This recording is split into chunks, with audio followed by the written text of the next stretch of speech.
औज़ु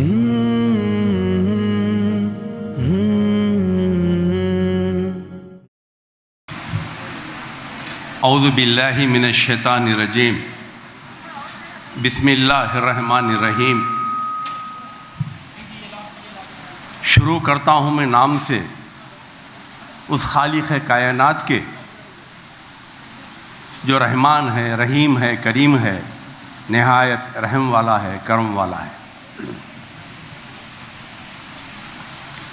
जिस तरह आपने इन 2 सालों में महसूस किया होगा कि हमारी जो मीटिंग्स होती हैं उसको नाम दिया गया है वर्चुअल मीटिंग्स, तो हमारा डायस भी आज जो है ना वर्चुअल डायस रहेगा। तो इन एब्सेंशिया इज़्ज़त माब आली जनाब चेयरमैन MS एजुकेशन एकेडमी जनाब लतीफ़ साहब, सारे डायरेक्टर्स जनाब अनवर साहब, मौज़म साहब, हमीद साहब अभी जो गए हैं, और मेरे मोहसिन, मेरे क़रीबी दोस्त जनाब गौसुद्दीन साहब जो डायरेक्टर हमारे मलकपेट ब्रांच के हैं। एंड आज के इस दिन above all a film personality who is an academician and mentor of Mehdipatnam branch, mister Sadiq sahab, give him a big hand.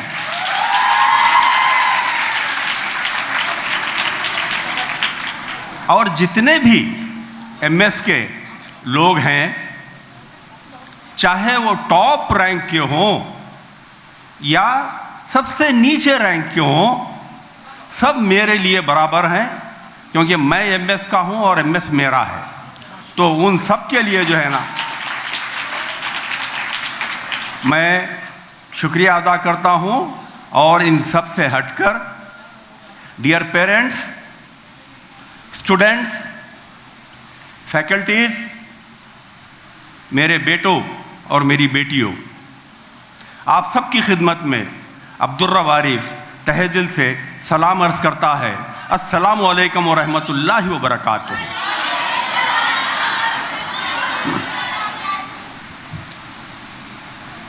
मैं कुछ देर के लिए आप लोगों से मिसलिनियस गुफ्तगू करूँगा प्रोसीजर शुरू करने से पहले। इंशाल्लाह प्रोसीजर भी जो है ना मैं आपको डिटेल में बताने की पूरी कोशिश करूँगा। MS या नीट या MSET काउंसलिंग में मेरे आने की वजह क्या थी? क्योंकि जबकि ना MSET से मेरा कोई ताल्लुक़ ना नीट से मेरा कोई ताल्लुक़। आप लोगों को ये जानकर ताज्जुब होगा कि मैं एक रिटायर्ड ऑफिसर हूँ, central government ministry of labour department, जिसका नाम है ESI। आप लोग सभी ESI इसलिए जानते हैं क्योंकि हमारी कॉलेजेस भी हैं, ESI कॉलेजेस।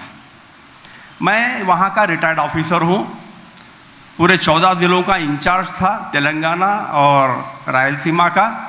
तिरुपति से आदिलाबाद तक पूरा एरिया कवर करता था। और जब मैं रिटायर हुआ तो SSO रिकवरी था, कई साल तक उस पोस्ट पे रहा। मेरे जुडिशियल पावर्स थे, जो भी डिफ़ॉल्टर्स होते थे उनसे पैसा वसूल करना मेरा काम था। और मेरे पावर्स अल्लाह के फजल करम से इतने थे कि मैं किसी भी ऑर्गेनाइजेशन को लॉक एंड सील कर सकता था, किसी की भी मूवेबल प्रॉपर्टी उठा के लाके हर्राज कर सकता, ये ऑक्शन कर सकता था। अब आगे इतना अल्लाह ताला ने मुझे नवाजा था कि मैं पुलिस की हेल्प लिए बगैर इंडिविजुअली अपनी टीम के साथ जाके किसी भी डिफ़ॉल्टर को सिविल डिटेंशन में ले सकता था। सिविल डिटेंशन के माने अरेस्ट करना जिसको बोलते, जिसमें सिर्फ एक हैंड कफ जो होता है उसको जो है ना छोड़कर उसको पकड़ के लाता, चंचौड़ा जेल में या चरलापल्ली जेल में छोड़ता, और जब एरियर्स क्लियर हो जाते तो फिर जाके मैं ही छोड़ाता था। तो ये मेरी ड्यूटी थी एक्चुअली। लेकिन इस ड्यूटी से हटके काउंसलिंग में मुझे क्यों आना पड़ा और कैसे आया, उसकी वजह क्या है वो बताता हूँ। मैं ये इंट्रोडक्शन इसीलिए दिया कि आदमी चाहे कुछ भी हो जाए लेकिन किसी एक फील्ड में वो अपने आप को मास्टर नहीं कह सकता। तो मेरी दूसरी लड़की डॉक्टर बुशरा सुल्ताना, जो माशाअल्लाह अभी जो है ना FRCEM भी कर रही है लंदन यूनिवर्सिटी से, रॉयल कॉलेज से। तो उसका जब एडमिशन का मामला आया MBBS का, 2008-2009 की बात है। ये जो बच्चे हैं आज के, वो MSET के दौर से नहीं गुजरे हैं, उनको अंदाज़ा नहीं है MSET क्या होता था। MSET में जो है ना फिजिकल काउंसलिंग होती थी, इसको हम ऑनलाइन काउंसलिंग कहते थे। आज हम वेब काउंसलिंग के दौर में है। ऑनलाइन काउंसलिंग आज भी है, लेकिन वो मैनेजमेंट कोटा के लिए है। मैं इंशाल्लाह जब वेब काउंसलिंग में और ऑनलाइन काउंसलिंग के प्रोसीजर पर जब आऊँगा तो इन सारी बातों को जरा मैं एक्सप्लेन करूँगा। तो जब उसके एडमिशन का मामला था तो हमारे पास यहाँ पर सिर्फ 2 ही सेंटर होते थे जहाँ पर काउंसलिंग होती थी। और वो सेंटर, अच्छा उस दौर में हम लोग NTR यूनिवर्सिटी के तहत काम करते थे। जब कंबाइंड AP था, वो NTR यूनिवर्सिटी में मेडिकल यानी एडमिशन्स होते थे, देवर द इंचार्ज। अभी बाइफर्केशन के बाद हम लोग तेलंगाना वाले KNRUHS में आ गए हैं, जिसको हम कहते हैं Kaloji Narayana Rao university of health sciences, which is situated and located in Warangal. ये 2017 से ये लोग जो है ना काम शुरू किए हैं KNRUHS। तो PGR सेंटर एक होता था जो उस्मानिया यूनिवर्सिटी कैंपस में है, और एक सेंटर होता था कुकटपल्ली JNTU में, जहाँ पर ऑनलाइन काउंसलिंग होती थी MBBS के बच्चों की। तो मैं अपनी बच्ची के साथ जब काउंसलिंग के लिए जाता था तो मुझे ऐसा महसूस होता था कि इतना पढ़ा लिखा होकर, एक इतने इम्पोर्टेंट पोस्ट पे जो है ना एक ऑफिसर होकर, और अल्लाह के फजल करम से कई दूसरी मालूमात भी रखते हुए, वहाँ काउंसलिंग में मैं इलिटरेट हूँ। I am a thumb impressor actually, I don't know anything about the counselling procedure. अच्छा किसी से पूछता, ఏమో సార్ నాకు కూడా తెలియదు, అమ్మాయి లోపల పోయింది, వచ్చిన తర్వాత అడుగుదాం। उनका भी वही आलम। जज साहब आके ठहरे हुए हैं जिनके पास जो है ना, because I worked as a law officer for my department for some time. हमारा EI कोर्ट है हमारा अलग से मौदमजाई मार्केट पे, तो I use to work as a law officer there. तो उसके जो जज थे वो अपनी लड़की के लिए आके ठहरे, उनको भी नहीं मालूम है काउंसलिंग क्या है। आज मेरे कॉन्टैक्ट्स में IAS ऑफिसर्स हैं जिनके बच्चे अभी एस्पिरेंट हैं, इंशाल्लाह इस साल उनको एडमिशन मिलेगा।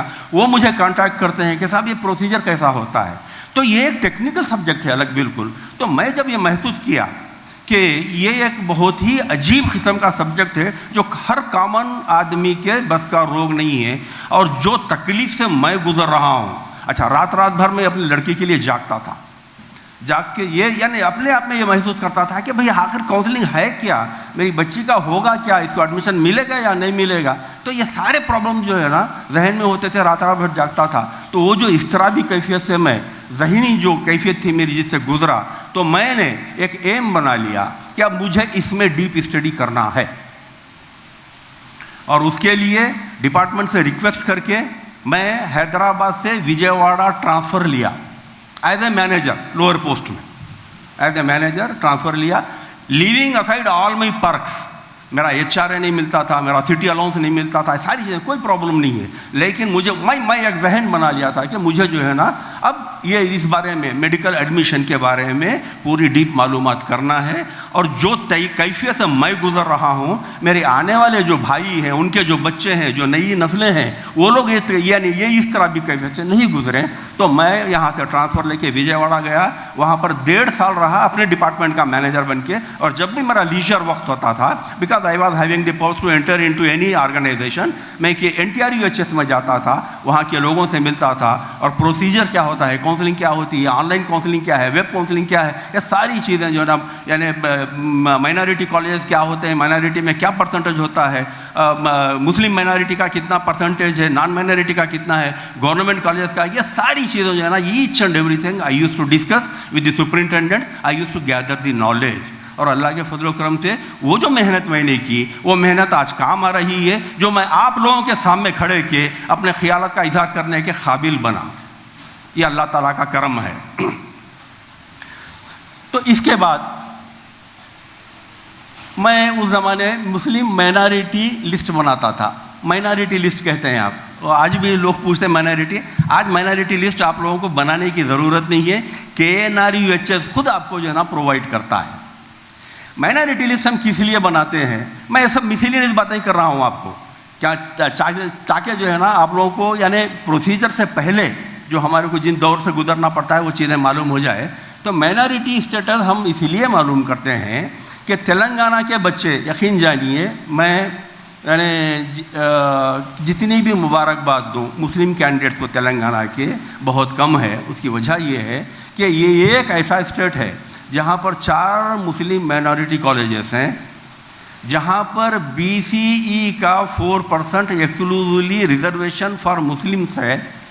तो इसके तहत हमारे जो 4 मुस्लिम माइनॉरिटी कॉलेजेस हैं उसमें 330 सीट्स आपको एक कैटेगरी में रिजर्व्ड हैं, जिसमें एक लड़कियों का कॉलेज है डॉक्टर VR के, जिसमें 60 लड़कियों को एडमिशन मिलना ही मिलना है। BCE के तहत हमको 120 सीट्स मिलने ही मिलने हैं। तो इस एतबार से करीब 500 सीट मुस्लिम्स के लिए अल्लाह ताला ने रिज़र्व कर दिया है, मख्तस कर दिया है। तो मुस्लिम माइनॉरिटी की जो लिस्ट हम पूछते हैं, जनरली जो पूछते हैं, अब तो KNRHS में जब प्रोविजनल लिस्ट आएगी, ये जो स्टेट लिस्ट आई है उसमें मुस्लिम्स कहीं पर इंडिकेट नहीं किया है। जब आप रजिस्ट्रेशन करवाएंगे प्रोविजनल लिस्ट आएगी तो उसमें आपके नाम के बाद वो MSM लिखा हुआ रहेगा, मुस्लिम मुस्लिम मुस्लिम। अगर आप कैलकुलेट कर लेंगे, देखिए किसी काउंसलर की आपको ज़रूरत नहीं पड़ेगी, किसी से आपको पूछने की ज़रूरत नहीं पड़ेगी, आपको अंदाज़ा हो जाएगा कि आपको एडमिशन इस साल मिल सकता है या नहीं मिल सकता है। अगर मिल सकता है तो कौन सी कॉलेज में मिल सकता है, आप खुद कैलकुलेट कर सकते हैं। ये मैटर ऑफ स्टैटिक्स है। तो जैसे ही लिस्ट आएगी उसमें आप मुस्लिम 1 2 3 4 5 6 काउंट करते चले जाइए, 500 तक काउंट कर लीजिए, 500 तक। ये 500 बच्चों को तेलंगाना के किसी ना किसी मेडिकल कॉलेज में एडमिशन मिलना ही मिलना है। तो मालूम ये हुआ कि अगर तेलंगाना स्टेट में आपका नाम 500 के अंदर है, आपका रैंक 500 के अंदर है, तो आपको मेडिकल सीट पक्की है और उसके ऊपर भी मिल सकते हैं। उसकी वजह यह है कि कुछ टॉपर्स जो बच्चे हैं वो एम्स को चले जाते हैं, जिपमर को चले जाते हैं, और कुछ बच्चों को रिजर्वेशन रखने के बावजूद, BCE रिजर्वेशन होने के बावजूद जब टॉपर रैंक में आते हैं तो उनको जनरल कैंडिडेट में OC में ट्रीट किया जाता है। तो इस एतबार से 40-50 बच्चे ऐसे भी जो है ना सीट ले लेते हैं। तो हम मोटा मोटा हिसाब जिसको हम कहते हैं 520 530 अगरचे मुस्लिम बच्चों में भी आपका नाम है तो अल्लाह ताला का शुक्र अदा कीजिए कि आप इस साल डॉक्टर बनने वाले हैं, आपको एडमिशन मिलने वाला है। तो उस ज़माने में ये माइनॉरिटी लिस्ट नहीं होती थी क्योंकि MSET का दौर था। CD रिलीज़ होती थी, JNTU वाले करते थे, और वो CD जो है ना सबके बस का रोग नहीं था, सबको नहीं दी जाती थी वो CD। आज के जैसा ऑनलाइन आप खाली अपने घर में बैठ के फ़ोन के ऊपर जो है ना KNRHS मार दिए, पूरे डिटेल से ले लीजिए, वो मामला नहीं था। तो वो CD जो है सिर्फ या तो प्रेस को दी जाती थी या फिर ऐसे यानी कॉलेजेस जो रेप्यूटेड हैं उन लोगों को दी जाती थी। तो वो ये लोग जो है ना कभी लिस्ट बाहर देते ही नहीं थे, वो अपने अपनी जगह पे वो कर लेते थे। तो उस ज़माने में मैं क्या करता था, सीधा JNTU जाके वहाँ से जो है ना हार्ड कॉपी ले लेता था उन लोगों से, जितनी मेरे को ज़रूरत है, न पूरी CD नहीं हो तो हज़ारों में होती थी, लेके फिर उसमें से जो है ना मुस्लिम नाम निकालता। हालांकि यहाँ पे और लोग भी मुस्लिम निकालते थे, लेकिन इत्तेफाकी बात यह है कि माइनॉरिटी को वो लोग ये समझते थे कि भाई उसमें सिख भी ले लेते थे, ईसाई भी ले लेते थे, पारसी को भी ले लेते थे। तो इस एतबार से, लेकिन हमारे पास जो मुस्लिम माइनॉरिटी कॉलेज थे उस ज़माने में सिर्फ 2 थे, दक्कन मेडिकल कॉलेज और शाहजान मेडिकल कॉलेज। तीसरा कॉलेज नहीं आया था, अब आया है, IIN भी आया है, डॉक्टर VR के भी आया है। इसके लिए 2 लोगों का मैं हमेशा शुक्र अदा करता हूं और आप लोगों को भी कहता हूं कि उनका शुक्र अदा करना चाहिए। माइनॉरिटी कॉलेज को फाउंड करने में जो फाउंडर हैं, चाहे वो दक्कन से लेके VR के तक, वो डॉक्टर विजात रसूल खान साहब हैं मरहूम, अल्लाह ताला उनकी मग़फ़रत फरमाए, उनको करवट जन्नत अता फरमाए। आज जो मुस्लिम बच्चों को इतने एडमिशन मिल रहे हैं ये उन्हीं काविशों का नतीजा है, डॉक्टर विजात रसूल खान साहब का। और दूसरे जो साहब हैं उनका नाम लेने से पहले मैं ये बता दूंगा कि मैं कोई पॉलिटिकल पार्टी से एफिलिएटेड नहीं हूँ, ना मेरा किसी पॉलिटिकल पार्टी से ताल्लुक़ है। और मुझे सबसे ज़्यादा जो चिढ़ है ज़िंदगी में वो एक ही चीज़ से है, वो है पॉलिटिक्स से। मैं पॉलिटिक्स से बहुत चिढ़ता हूँ, बहुत दूर रखता हूँ, लेकिन जो अच्छा काम होता है उसकी हम जो है ना तारीफ़ किए बगैर नहीं रह सकते। आज जो 120 कैंडिडेट्स BCE के एडमिशन मिलेगा, मैं जो कह रहा हूँ अंडर BCE 120 कैंडिडेट्स, ये सिर्फ और सिर्फ जनाब मोहम्मद अली शब्बीर साहब की काविशों का नतीजा है। जो YSR के ज़माने, जनाब आप ताली बजाए, सब लोग नहीं बजा रहे हैं, मैं समझता हूँ कि आप लोगों को भी ताली बजानी चाहिए। ये शब्बीर साहब की मेहनतों का नतीजा है। और यानी वो YS राजशेखर रेड्डी जो जगन के वालिद थे, जो कंबाइंड AP के चीफ मिनिस्टर हुआ करते थे, यूँ समझिए कि उनका यानी गला दबाकर उनके यानी जकड़ के उनसे जो है ना 4% मुस्लिम के लिए BC रिजर्वेशन करवाया। जितनी भी उस शख्स की तारीफ़ की जाए कम है। और मैं डॉक्टर विज़ारतुल खान साहब के लिए भी आप लोगों से गुजारिश करूँगा कि उनके लिए भी दुआ कीजिए, उनकी मग़फ़िरत के लिए दुआ कीजिए, और वो दुआ ताली बजा के कीजिए। तो ये मुस्लिम माइनॉरिटी लिस्ट में बनाता था, बना के बच्चों को देने की कोशिश करता था, लेकिन I was not make myself reachable to each and every one. मैं हर एक तक पहुंच नहीं सकता था। तो मैं करता क्या था उस ज़माने में, ये जो एग्ज़ामिनेशन का जो एडमिशन का जो प्रोसेस होता था दक्कन मेडिकल कॉलेज का, वो दारुस्सलाम में होता था। दारुस्सलाम आज यानी लास्ट जब तक कि फ़िज़िकल काउंसलिंग होती थी तो दारुस्सलाम में ही जो ना होता था। अब जब तक वेब काउंसलिंग आई है तो किसी को कहीं जाने की ज़रूरत नहीं पड़ रही है। तो वहाँ पर जो है ना मैं अपनी जो लिस्ट बनाता था वो लिस्ट की कॉपीज़ करवाता था अपने खर्चे पे, ज़ीराक्स। और वो उस दौर में ज़ीराक्स 50 पैसे में एक कॉपी होती थी। तो मैं जो है ना कॉपीज़ करवाता था करीब 200-300 अपने खर्चे पे करवा के वो लिस्ट लेके जाके मैं दारुस्सलाम में मेरे ड्राइवर को बोलता था, कार के मेरा जो डिपार्टमेंट कार मेरे को जो कार प्रोवाइड की थी उसको बोलता, मियाँ 1 घंटे के लिए ज़रा दारुस्सलाम पे रुकेंगे अपन, फिर उसके बाद में अपनी ड्यूटी पे। तो ड्यूटी के पीरियड में मैं वहाँ जाता था, जाके वो लिस्ट लोगों में जो वहाँ पर लाइन में ठहरे हुए थे सब में फ्री तकसीम करता था। और उन लोगों से कहता था कि भाई आप लोग भी कॉपीज़ करवाइए, लोगों को पहुँचाइए, इससे बेनिफिट पहुँचेगा। तो वहाँ से जो है ना मेरा सफ़र शुरू हुआ। उसके बाद MS एजुकेशन जो मलकपेट की ब्रांच है उसमें मेरी छोटी लड़की वो जो है ना जूनियर कॉलेज कर रही थी 11th एंड 12th, जो वहाँ की जो है ना गोल्ड मेडलिस्ट है, वो गोल्ड मेडलिस्ट है बीकॉम कंप्यूटर्स में, MS की स्टूडेंट है वो भी। तो वो वहाँ पर पढ़ी, तो उसकी कोई सहेली थी। MS से मेरा इंट्रोडक्शन कैसे हुआ वो बता रहा हूँ मैं। उसकी कोई सहेली थी, उसकी बड़ी बहन को जो है ना MBBS में एडमिशन लेना था, और वो लोग मुस्लिम माइनॉरिटी लिस्ट के लिए यानी परेशान फिर रहे थे। कभी किसी ऑफिस पर जाते, कभी किसी ऑफिस जाते, हकीकत में कोई फिगर नहीं मिलता था उनको। तो मेरी बच्ची बोले नहीं मेरे डैडी बनाते हैं, मैं तेरे को ला के दे दूँगी। तो वो आके मेरे से जो है ना लिस्ट लेके जो है ना MS एजुकेशन के वो बच्ची को जो है ना हैंड ओवर करी। तो इत्तेफाक से वो जो हैंड ओवर कर रही थी तो वहाँ उस ज़माने में प्रिंसिपल हुआ करती थी, जैसे अभी हम मेरी बहन यहाँ बैठी थी नसीम, उस ज़माने में जो है ना प्रिंसिपल हुआ करती थी उस ब्रांच की डॉक्टर आयशा। वो आयशा साहबा देख लिया कि ये बच्चे क्या कर रहे हैं, ये तो जो है ना CEC की बच्ची है, ये क्या लिस्ट लेके ये लोग गड़बड़ कर रहे हैं। तो उन्होंने बोला क्या है ये, तो फिर मेरी बच्ची समझाई कैसा ये बनाते हैं। तो वो क्या करे, वो लिस्ट लेके वहाँ के जो डायरेक्टर थे उस ज़माने में, आज भी हैं, यहाँ पे मासब टैंक में है, जनाब अफजल साहब के हैंड ओवर करे। तो अफजल साहब फौरी मुझे कांटेक्ट करे, बुला के बोलेगा साहब आप ये इंडिविजुअल करने के बजाय आप क्यों नहीं हमारे साथ जो है ना एसोसिएट करते अपने आप को, हम जो है ना इसको अच्छी तरीके से जो है ना प्लान तरीके से करेंगे। मैं बोला बिल्कुल, मैं तो आया ही हूँ कम्युनिटी की खिदमत के लिए, तो अगर आपकी तरफ से कुछ मिल सकता है। फिर वो गौस साहब से मुझे इंट्रोड्यूस करवाए और उसके बाद से जो है ना हम ये सिलसिला जारी करें। तो काउंसलिंग MS के स्टूडेंट्स की मैं उस दौर में भी करता था, लेकिन होता यह था कि मलकपेट ब्रांच के जो कैंडिडेट्स होते थे, जो एस्पिरेंट्स होते थे, सिर्फ उन्हीं की काउंसलिंग होती थी, क्लासरूम में बैठ के करता था। एक बार मैं ये काउंसलिंग का यानी सेशन ले रहा था, इत्तेफाक से या समझिए मैं समझता हूँ कि गौसुद्दीन साहब की बनी बनाई यानी वो थी, प्लानिंग थी वो। तो वो लतीफ़ साहब जो चेयरमैन है वो आके बैठ गए, और जब वो पूरा सेशन मेरा सुन के बोले कि गौस साहब को, साहब ये आप गलत कर रहे हैं, आप क्लास में सिर्फ अपने बच्चों का फ़ायदा पहुंचा रहे हैं, साहब के जो मालूमात हैं वो तो पूरी कम्युनिटी तक पहुंचनी चाहिए। तो अब आप ये कीजिए कि आज के साल से, इसी साल से, तकरीबन मैं समझता हूँ 2011 या 11 की बात है या 10 की बात है, 2010 की, इसी साल से जो है ना आप इसको ओपन कर दीजिए। उसके लिए आप कोई हॉल बुक कीजिए, क्या करते हैं मेरे को पता नहीं है, लेकिन सारे लोग आना चाहिए, पेपर में पब्लिसिटी दीजिए। तो वहाँ से मुझे पब्लिक एड्रेस करने का जो प्लेटफॉर्म क्रिएट किया गया वो MS का है। MS के लिए मैं इस बात के लिए शुक्रिया अदा करता हूँ।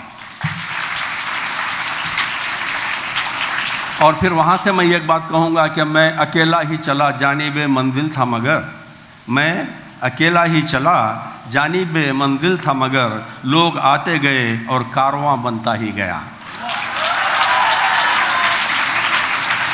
तो पहला मेरा जो सेशन रहा एसएस गार्डन में, जो आज तक एसएस गार्डन में होता है, वहाँ से शुरुआत हुई। फिर उसके बाद डिस्ट्रिक्ट्स के लोग मुझे कांटेक्ट करने लग गए। फिर अब डिस्ट्रिक्ट्स में जो है ना, अल्लाह के फजल व करम से आज तेलंगाना के सारे डिस्ट्रिक्ट्स में मैं जाता हूँ। लेकिन मैं ये जो कुछ भी करता हूँ सिर्फ आप लोगों की खिदमत के लिए करता हूँ। मैं किसी पर कोई एहसान नहीं करता हूँ, बल्कि ये आप लोगों का एहसान मेरे ऊपर है कि आप लोग अपना वक्त निकाल के अपनी जो है ना सारे मसरूफियात को बालाए ताक रख के मुझे सुनने के लिए आते हैं। उसके लिए मैं तहे दिल से आप सबका एहसानमंद हूँ, शुक्रगुजार हूँ।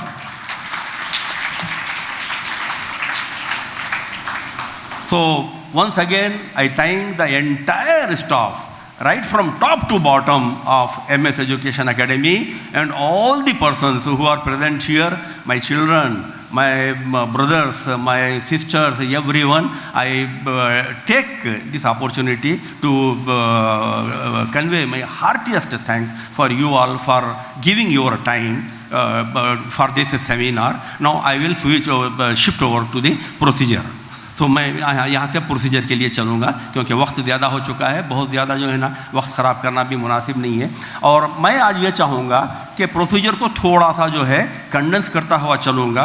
क्वेश्चन एंड आंसर सेशन को जो है ना हम थोड़ा प्रोलॉन्ग करेंगे, क्योंकि वैसे जो है अगरचे मैं डिटेल में प्रोसीजर करूँगा तो आप लोगों को क्वेश्चन एंड आंसर पूछने का सवाल ही नहीं पैदा होगा। इसलिए नहीं पैदा होगा कि लास्ट टाइम जब मैं तेलंगाना टीचर्स यूनियन की जो यानी सेमिनार कंडक्ट किया गया था स्कॉलर्स मॉडल हाई स्कूल में, वहाँ पर पूरा सेशन करने के बाद मैंने उनसे पूछा कि भाई आप लोगों के कोई सवालात है तो कीजिए। तो दो साहब उठ के बोले, पेरेंट्स में थे, साहब आपने एक्सप्लेन ऐसे किया है जैसे किंडरगार्टन के बच्चों को जो है ना ABCD पढ़ाया जाता है, तो अब क्वेश्चन करने का सवाल ही कहाँ बाकी रह गया। तो लेकिन फिर भी क्वेश्चंस रहते हैं, डाउट्स रहते हैं सबके, तो हम क्वेश्चन आंसर सेशन को भी जो है ना एड्रेस करेंगे। इंशाल्लाह आधा घंटा इधर उधर हो जाता है तो हम हाल वालों से रिक्वेस्ट भी करेंगे कि हमको परमिट करें।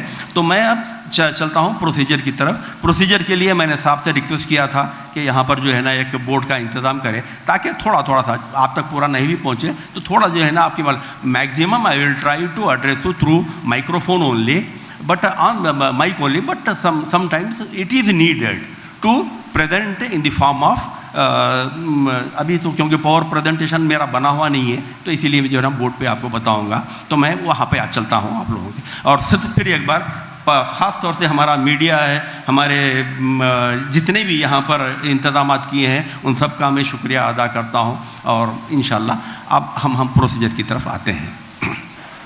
अच्छा, इससे पहले मैं आपको बता दूँ कि आप नीट का रिज़ल्ट आने के बाद ऑल इंडिया की लिस्ट बनती है, जो इस साल नहीं बनी अभी तक। यही प्रॉब्लम्स में जो ना फंसे हुए हैं, तो लिस्ट ऑल इंडिया की नहीं बनी, स्टेट वाले डिक्लेयर कर चुके, जो अगेंस्ट द रूल है, नहीं होना चाहिए। लेकिन वो चूँकि आपकी बेचैनी को देखते हुए, आप लोगों की यानी क्यूरियासिटी को देखते हुए बोले कि भाई इनको मसरूफ़ कर दो, तो ये एक स्टेट की यानी लिस्ट इशू हुई है। और वो स्टेट की लिस्ट भी 100% करेक्ट नहीं है, क्योंकि कई नाम स्टेट की लिस्ट में छूट चुके हैं। और ख़ुद रजिस्ट्रार एक जो है ना कोरिजेंडम इशू किए हैं कि किसी के नाम अगर लिस्ट में नहीं है, स्टेट की लिस्ट में नहीं है, तो लोग परेशान होने की ज़रूरत नहीं है। जब रजिस्ट्रेशन का नोटिफिकेशन आएगा, आप लोग अपना नाम रजिस्टर करवाइए, हम आपके नाम को लिस्ट में इंक्लूड कर लेंगे। तो ये जो स्टेट की लिस्ट आज हम देख रहे हैं, ये आपके आई वॉश के लिए है, मतलब आपको ठंडा करने के लिए है, आपके अंदर जो गर्मी है उसको दूर करने के लिए ये स्टेट लिस्ट बनाई गई है। इसको डिपेंड करके मत चलिए। तो ऑल इंडिया लिस्ट जैसे ही बनती है, एनटीए इसको सबमिट करता है एमसीसी को, मेडिकल काउंसलिंग कमेटी को। मेडिकल काउंसलिंग कमेटी वाले डायरेक्टर जनरल ऑफ हेल्थ से परमिशन लेके, मिनिस्ट्री ऑफ हेल्थ का परमिशन लेके वो लिस्ट को क्या करते हैं, यहाँ के जो डायरेक्टर ऑफ मेडिकल सर्विसेज होते हैं हर स्टेट के, हमारे पास जो है ना यहाँ पे वुमेंस मेडिकल कॉलेज के सामने डायरेक्टर, और वैसे ही जो है ना हर जगह विजयवाड़ा में है और बेंगलुरु में है, तो यहाँ पे जो है ना उन लोगों को ऑल इंडिया की लिस्ट भेज देते हैं। ये लोग ऑल इंडिया की लिस्ट को यहाँ की मिनिस्ट्री से, हेल्थ की मिनिस्ट्री से अप्रूवल लेके कंसर्न यूनिवर्सिटीज़ को वो लिस्ट फॉरवर्ड कर देते हैं एग्जामिनेशन प्रोसेस शुरू करने के लिए। तो वो जो लिस्ट जाती है आपकी अप्रूव होने के बाद में हमारा जो स्टेट है वो जाती है KNRUHS को, Kaloji Narayana Rao university of health sciences, which is located in Warangal adjacent to Kakatiya medical college. Last year मैं और हमारे गौसुद्दीन साहब डायरेक्टर जो MSK हैं, वो डॉक्टर वहाब साहब, हम लोग गए थे वहाँ पे रजिस्ट्रार से जो है ना कई चीज़ों पे कई गलतियाँ KNRUHS में भी होती हैं, उसके ऊपर डिस्कशन हुआ। तकरीबन 1-1.5 घंटा जो है ना डिस्कशन क्या हुआ, बल्कि झगड़ा हुआ उनका हमारा, समझिए यूँ समझिए। तो उस एतबार से जो है कालोजी नारायण यूनिवर्सिटी जैसे ही लिस्ट आ गई, उसको क्या करते हैं, अब जाहिर है कि पूरा आपके लिस्ट में तेलंगाना के बच्चों को वर्कआउट नहीं कर सकते, जैसा इस साल करके जो है ना बच्चों के नाम छोड़ दिए। तो उसके लिए वो क्या करते हैं, रजिस्ट्रेशन प्रोसेस शुरू करते हैं। तो रजिस्ट्रेशन के माने है कि जो बच्चे रजिस्टर करेंगे वही बच्चे जो है ना इसमें आएंगे, लिस्ट में आएंगे। तो वो लिस्ट बनेगी प्रोविजनल। उसके बाद फिर मैं आगे आता हूँ। तो अब ये जो काउंसलिंग जो जिगजैग जो होती है वो बता रहा हूँ मैं आपको। ये जैसे नोटिफिकेशन आया, थोड़ा सा कच्चा कर दो उसको, पानी थोड़ा, ये पानी ले लो, थोड़ा नहीं, यहाँ है पानी, यहाँ से ले लो, लेके थोड़ा सा कच्चा कर दो। तो ये नोटिस जैसे ऑल इंडिया कोटा के लिए आ गई, तो ये खामोश बैठे हुए, स्टेट वाले खामोश बैठे हैं। जैसे ये क्लोज हुई, ये रजिस्ट्रेशन की नोटिस है, ऑल इंडिया कोटा में आपको रजिस्ट्रेशन का ये नोटिस जो है ना आ रही है, रजिस्ट्रेशन की नोटिस है। ये जैसे ही आई तो आप जो है ना ऑल इंडिया कोटा के लिए अपने नाम रजिस्टर करवाना शुरू कर दिए। अच्छा, रजिस्ट्रेशन कौन करवा सकते हैं, मैं बहुत ही डिटेल जाऊंगा इंशाल्लाह, आप लोगों को जो है वक्त का थोड़ा सा वो रहेगा, लेकिन मैं चाहता हूं कि आपका कोई यहाँ से कोई भी बात अपने जहन में जो है ना रख के नहीं जाए कि साहब ये ऐसा कैसा था, ये ऐसा कैसा था। तो इसके बाद क्वेश्चन आंसर सेशन भी रखेंगे इंशाल्लाह। अगर कुछ और सवाल आप लोगों के जहन में रह जाते हैं तो उसको भी जो है ना हम यहाँ पे हल करने की कोशिश करेंगे पार्टी। तो जैसे ये रजिस्ट्रेशन नोटिस आ गई आपकी, आप रजिस्ट्रेशन करवा दिए ऑल इंडिया कोटा में, तो कौन कर सकता है, बता रहा था मैं कि ऑल क्वालिफाइड कैंडिडेट्स। देखिए, वेब काउंसलिंग और ऑनलाइन काउंसलिंग का यही फ़र्क है। वेब काउंसलिंग में आप घर बैठे, अच्छा, वेब काउंसलिंग सिर्फ एक कैटेगरी के लिए होती है जिसको हम कन्वेनर कोटा कहते हैं। कन्वेनर कोटा की जो काउंसलिंग होती है वो वेब काउंसलिंग होती है, और ऑनलाइन काउंसलिंग जो होती है वो फिजिकल काउंसलिंग होती है, जो मैनेजमेंट कोटा के लिए होती है। जब मैं मैनेजमेंट कोटा में आऊँगा तो what is physical counselling, what is online counselling, what is the difference between web counselling and online counselling, वो भी मैं आपको बताऊँगा। तो ये जितना भी अब मैं हमारी बात हो रही है, मैं ये सिर्फ एक कैटेगरी की कर रहा हूँ, कन्वेनर कोटा की, जो वेब काउंसलिंग के तहत आती है। वेब काउंसलिंग जो होती है वो आप अपने घर में भी बैठ के काउंसलिंग कर सकते हैं, पार्टिसिपेट कर सकते हैं। अगर आपके घर में कोई भी कंप्यूटर, जिसको आप सिस्टम कहते हैं, चाहे वो डेस्कटॉप हो, लैपटॉप हो, टैबलेट हो, जो भी है, क्या क्या की नाम है मेरे को याद नहीं है वो, तो ये अगर एक्सप्लोरर 11 के ऊपर का फॉर्मेट है, अगर आपके घर में एक्सप्लोरर 11 के ऊपर का कोई फॉर्मेट है तो आप अपने घर में बैठ के भी वेब काउंसलिंग कर सकते हैं। लेकिन फिर भी आपको प्रिंट आउट लेने के लिए, अगर आप घर में प्रिंटर नहीं है या स्कैनर नहीं है आपके पास, जिसके लिए आपको फ़ोटो स्कैन करना पड़ेगा पासपोर्ट साइज़ की, आपकी सिग्नेचर स्कैन करनी पड़ेगी, तो बेहतर ये है कि आप इंटरनेट सेंटर पर जाके करवा लें, तो बहुत आपको आसानी हो जाएगी। 40-50 रुपये जाएंगे, कोई मसला नहीं है। तो लेकिन फिर भी एक वो है, जैसे जो है ये नोटिस, रजिस्ट्रेशन नोटिस, यही क्योंकि रजिस्ट्रेशन नोटिस की डेट कंप्लीट हो गई, होते ही स्टेट वाले रजिस्ट्रेशन की डेट जो है डिक्लेयर करेंगे। तो मतलब यहां की ये डेट क्लोज हो गई, यहां की ओपन हो गई, ये ओपन हो गई। तो मतलब ये हुआ कि रजिस्ट्रेशन आपका जिगजैग हो गया। उसके रजिस्ट्रेशन में ये रजिस्ट्रेशन हायल नहीं हो रहा, they are not clashing with each other. तो पूरा सिस्टम ऐसी होता है। उसके बाद फिर सर्टिफिकेट वेरिफिकेशन, यहाँ पे जो है ना ऑनलाइन अपलोडिंग होती है। यहाँ पे सर्टिफिकेट वेरिफिकेशन जो है ना सेंटर्स बनाए जाते हैं, जो लास्ट ईयर नहीं बने थे, वो भी डिटेल में आपको बताऊंगा, वो कॉलेजेस में सबमिट करना पड़ा। तो ये जैसा यहाँ पे सर्टिफिकेट वेरिफिकेशन क्लोज हुआ, तो इन्हों जो है ना यहाँ सर्टिफिकेट वेरिफिकेशन शुरू करेंगे, फिर ये क्रॉस हो गई आपको। तो ऐसा जो है ना जिगजैग चलते। तो कोई परेशानी की बात नहीं है कि भाई ऑल इंडिया कोटा में हम पार्टिसिपेट करना चाह रहे थे, स्टेट भी आ गई, तो दोनों में किधर डालना, परेशान होने की जरूरत नहीं है। दोनों डेट्स आपको अलग अलग आएंगे, प्रोसीजर साइमल्टेनियस पैरेलल चलता रहेगा आपका। अच्छा, मैं बता रहा था कि कौन क्वालिफाइड हैं जो हर यानी वेब काउंसलिंग में पार्टिसिपेट कर सकते हैं। तो इस साल जो क्वालिफाइंग मार्क्स है, Sadiq Sahab knows better and the candidates also knows it is 138। Any candidate who has scored 138 marks this year, OC की बात, जनरल कैंडिडेट की बात कर रहा हूँ, they are eligible to participate in the counseling. And reservation category if they have scored 108 marks, जिसमें BC नहीं आएगा। जनरली हमारे लोगों के जहनों में यही बात बैठी है, हम ओबीसी में है। आप पूरी लिस्ट निकाल के दीजिए जो स्टेट रिलीज करी है, सबके नामों के बाद में ओबीसी ओबीसी ओबीसी लिखा हुआ है। ओबीसी और बीसी दो डिफरेंट चीज़ें हैं।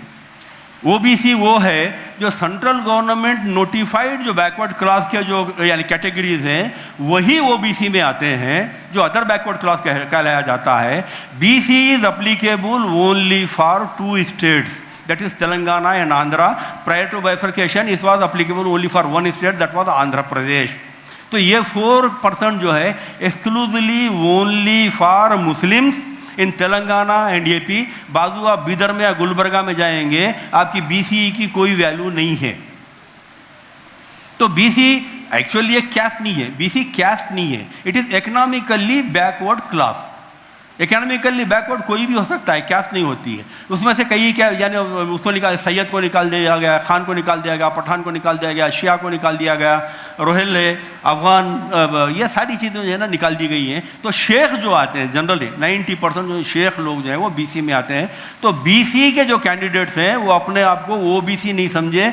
आप 108 के जो यानी अदर क्लासेस रिजर्वेशन क्लासेस के लिए जो क्वालिफाइंग मार्क्स बताए गए हैं वो 198 की कैटेगरी में नहीं आते। आप आते हैं 138 की कैटेगरी में। तो any candidate who has scored 138 marks in NEET examination is eligible to participate in both the counselling, all India counselling as well as state counselling, KNRHSC counselling में। तो ये आप अपने घर में बैठ के आप काउंसलिंग प्रोसेस को अटेंड कर सकते हैं। अगर आप नहीं तो इंटरनेट सेंटर जाके भी आप कर सकते हैं। उसके जो भी पे यानी ऑनलाइन पेमेंट है वो फीस पे करना है आपको, करके जो है ना काउंसलिंग में पार्टिसिपेट कर सकते हैं। अब जैसे ही ये ऑल इंडिया कोटा की और स्टेट कोटा की दोनों की ही काउंसलिंग 3 फेज में होती है, 3 फेजेस, फेज 1, फेज 2 एंड माप up counselling. Phase 1, phase 2 and माप अप काउंसलिंग। तो ऑल इंडिया कोटा में जब आप रजिस्ट्रेशन करवाएंगे तो आपकी रजिस्ट्रेशन फीस है 1000 रुपीज़, जो लास्ट ईयर की है, हो सकता है इस बार बढ़ाए हैं कम करें। रिजर्वेशन कैटेगरी के लिए 500 रुपीज़ और डीम्ड यूनिवर्सिटीज़ के लिए 10,000, सबके लिए 10,000 है, उसमें कोई कंसिडरेशन नहीं है। तो आप जब रजिस्ट्रेशन करवाएंगे तो आपका ये जो 1000 रुपीज़ है वो नॉन रिफंडेबल है और आपको एक 10,000 रुपये और इसके लिए रिजर्वेशन कैटेगरी के 5,000 रुपये सिक्योरिटी डिपॉजिट रखना है। अगर आप ज्वाइन नहीं करेंगे तो आपका फोरफिट हो जाएगा, उसके लिए जो है ना सिक्योरिटी डिपॉजिट रखने का है।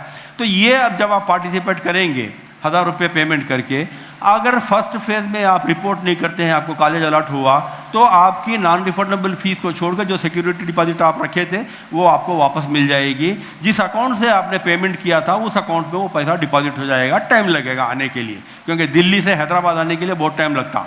अब हम प्लेन से आए तो टाइम लगता, ट्रेन से वो तो जो है ना बैंक टू बैंक जो है ना ट्रांसफर है, टाइम लगेगा। परेशान होने की ज़रूरत नहीं, आपके पैसे डूबते नहीं है, आ जाते हैं।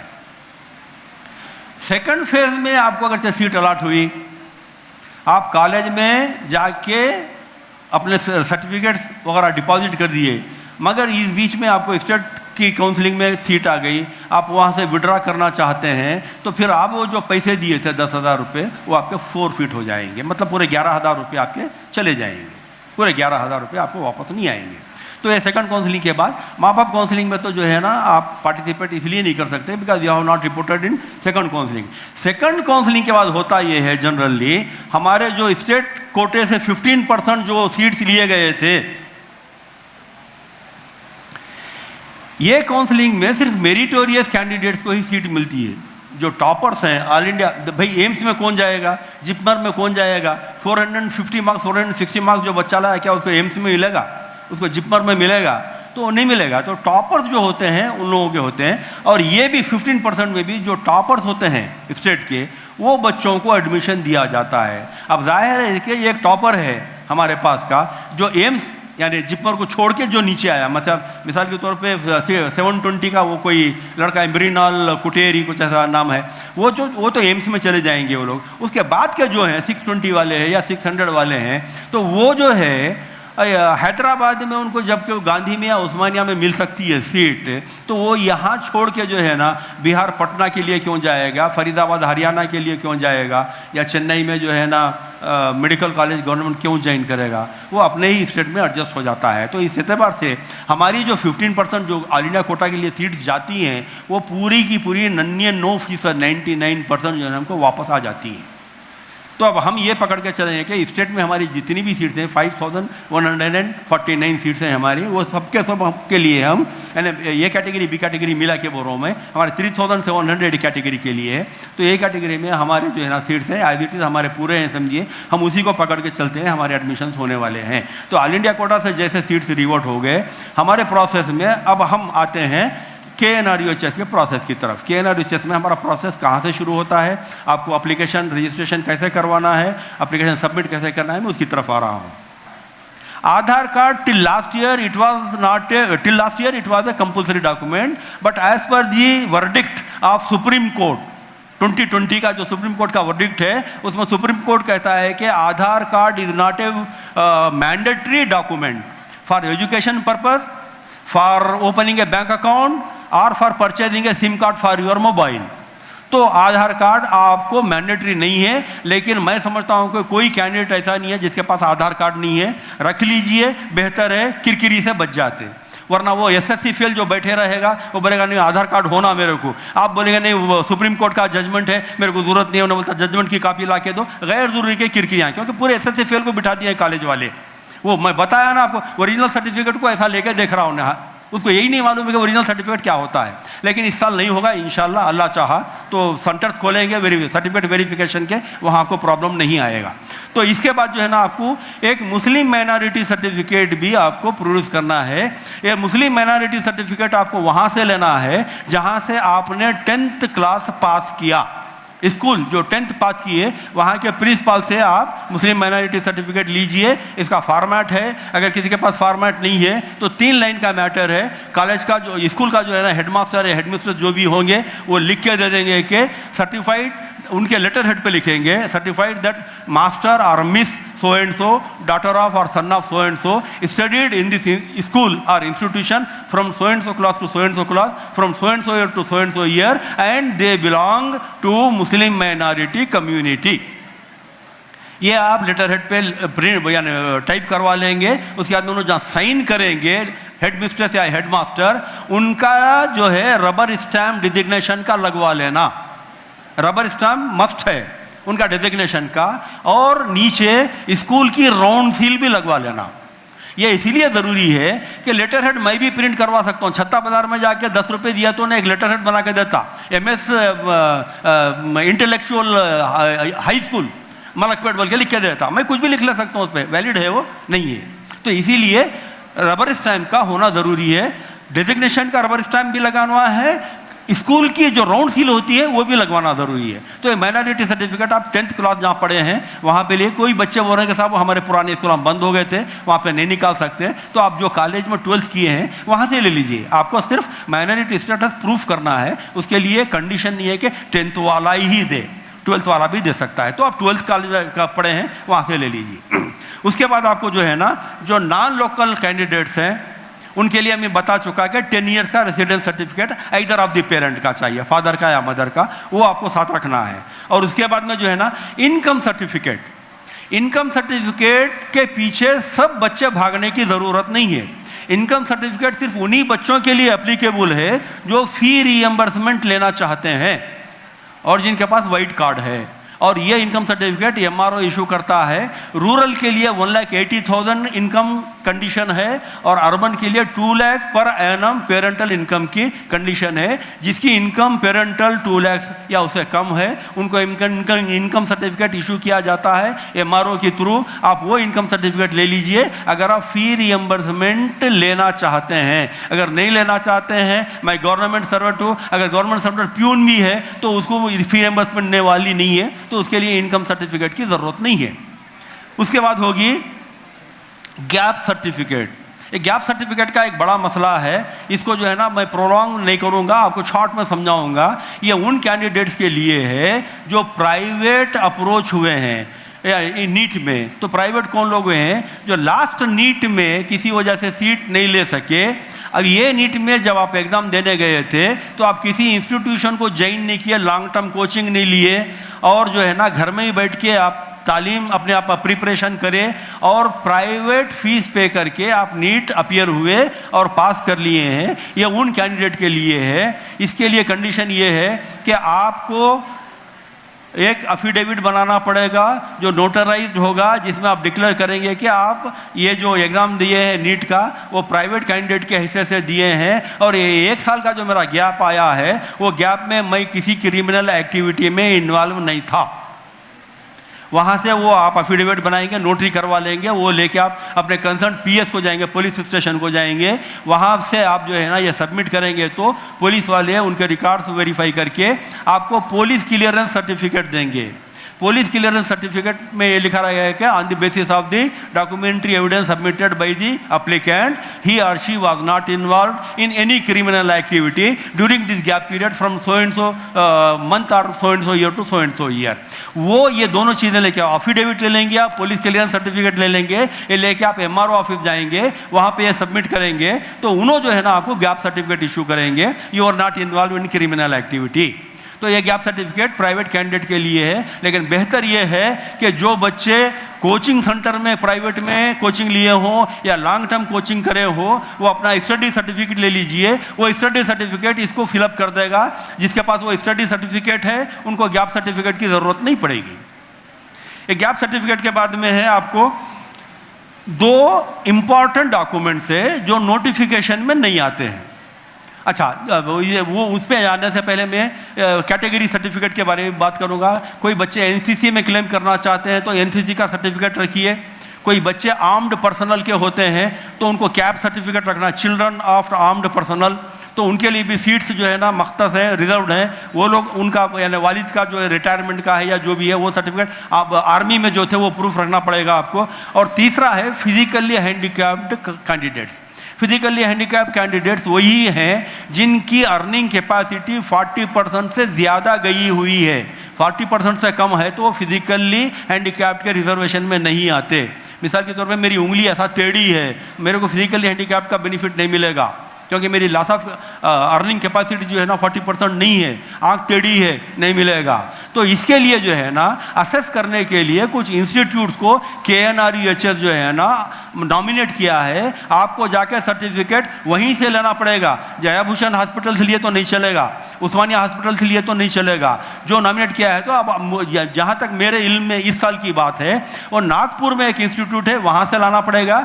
अभी इस साल जो है ना निम्स को भी वो लोग जो है ना अफिलिएट किए हैं, परमिशन दिए हैं, तो निम्स वाले भी फिजिकली हैंडीकैप का सर्टिफिकेट इशू कर सकते हैं। तो फिजिकली हैंडीकैप जो कैंडिडेट लेना चाहते हैं वो निम्स को अप्रोच होकर फिजिकल हैंडीकैप सर्टिफिकेट ले सकते हैं। इसके बाद दो डॉक्यूमेंट की मैं बात कर रहा था जो इंपॉर्टेंट है, वो आपको 100 रुपीज़ के नॉन जुडिशियल पेपर पे टाइप करवाना है।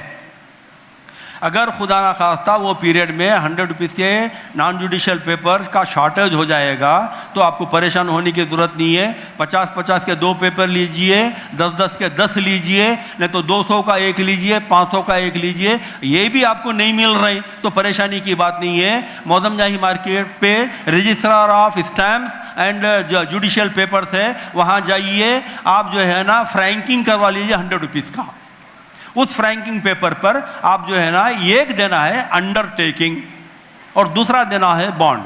तो what is this undertaking? Undertaking आप कालोजी नारायण यूनिवर्सिटी को ये लिख के दे रहे हैं कि whatever the information I have provided in my registration form to KNRUHS is correct to the best of my knowledge and belief, and if any time during the course of my completing studies in the course it is found wrong or false, I can be debarred from my course।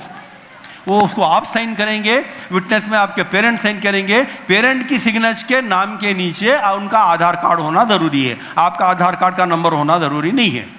तो ये है आपका undertaking. दूसरा है bond paper. What is this bond paper? Bond paper ये है कि अगर आप कोर्स ज्वाइन करने के बाद 1 दिन के बाद भी अगर आप छोड़ देते हैं MBBS या BDS तो आप कालोजी नारायण राव यूनिवर्सिटी को 3 लाख रुपीज़ पेनाल्टी देंगे।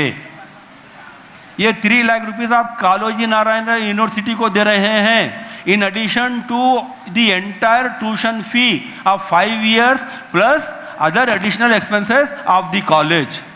तो कॉलेज की ट्यूशन फी देना पड़ेगी आपको, अदर एक्सपेंसेस कॉलेज के देना पड़ेगा। KNR-UHS को आप 3 लाख रुपीस देंगे जब तक आपके सर्टिफिकेट रिलीज नहीं होंगे, अगर आप अपना कोर्स डिसकंटिन्यू करते हैं। तो ये बॉन्ड पेपर उसके लिए है कि अगर आप कोर्स डिसकंटिन्यू कर रहे हैं, 3rd ईयर में छोड़ दे रहे हैं। कल जैसे मैं एग्जाम्पल दिया था मलकपेट में, किसी लड़की की 3rd ईयर में शादी हो गई और उनके नौशाद दुबई में रहते हैं। उन्होंने बोले कि नहीं साहब मेरे को कंटिन्यू करवाना है, मैं अपने साथ ले लेके जाना चाह रहा हूँ। तो जब अगरचे बच्ची वो कोर्स को छोड़ के दुबई जाना चाहती है तो कालोजी नारायण राव को 3 लाख रुपए पे करेगी और कॉलेज की जो रिक्वायर्ड फ़ी है वो पे करेगी और वहाँ के जो यानी जो बिजनेस एक्सपेंसेस है वो पे करेगी। करने के बाद में आपको आपके ओरिजिनल सर्टिफिकेट्स मिलेंगे, उसके बगैर आपका पासपोर्ट वैलिड नहीं होगा। तो ये जो है ना, आपको ये 2 चीज़ें आपके साथ रखना है और ये कॉलेज में सबमिट करने हैं आपको, ये जो ओरिजिनल सर्टिफिकेट्स और अंडरटेकिंग। ये आपको सर्टिफिकेट वेरिफिकेशन के लिए जब आप गए, जब नहीं होना है यानी ये सर्टिफिकेट कौन सा, अंडरटेकिंग एंड बॉन्ड जो है, सर्टिफिकेट वेरिफिकेशन में ज़रूरत नहीं पड़ती। जब कॉलेज में जब आप रिपोर्ट करते हैं उस वक्त ये 2 सर्टिफिकेट्स की आपको सख्त ज़रूरत है। ये 2 आप तैयार करा के रख लीजिए इंशाल्लाह। और जो कुछ बातें हैं या क्वेश्चन आंसर का मामला है वो मैं अगर जब टाइम परमिट करता है तो उसके ऊपर डिस्कस करते हैं, वरना जो है मैं इससे पहले कि सादिक साहब को यहाँ पर बुलाऊँ, मौज़म साहब को यहाँ पर बुलाऊँ, आप सबका खड़े होकर तहे दिल से मैं शुक्रिया अदा करता हूँ कि आप लोगों ने मुझे इतने पेशेंस से, इतने जो है ना सब्र इस्तक़लाल से सुना। यकीन जानिए मैं यहाँ आकर आप लोगों पर कोई एहसान नहीं किया हूँ, मैं अपनी ड्यूटी को कंप्लीट किया हूँ, बल्कि उल्टा आप लोगों का एहसान मेरे ऊपर है कि आप लोग इतनी देर बैठे, मुझे सुने और मुझको इतनी देर बर्दाश्त किया। उसके लिए मैं आप सबका तहे दिल से शुक्रिया अदा करता हूँ। फिर मिलेंगे इंशाअल्लाह अगर खुदा लाए।